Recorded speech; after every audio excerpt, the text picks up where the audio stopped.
Here's the question. It's a really easy question, and you would think the answer would be really easy to find, but it's kind of not. And that is, how do I find my job post? I posted a free job, or I posted jobs on my LinkedIn company page, and I want to get back to it to edit it, and I can't find it. And you would think that you can just simply go to your company page, and you should be able to see it right here, but you can't.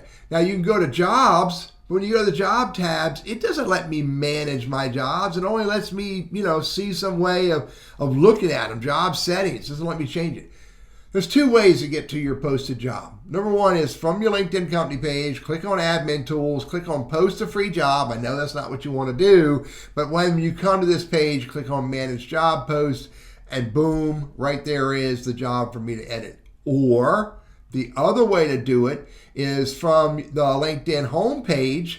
I can go from the LinkedIn homepage. On the left-hand side, I can come down here to where I say My Items. Click on My Items. And under My Items, I can then go to Posted Jobs, and there's the job right there. There's two ways to get to it. You would think it would be a little easier. I'm Teddy, your LinkedIn and Sales Navigator strategist, trainer, and coach, and I hope this is helpful for you.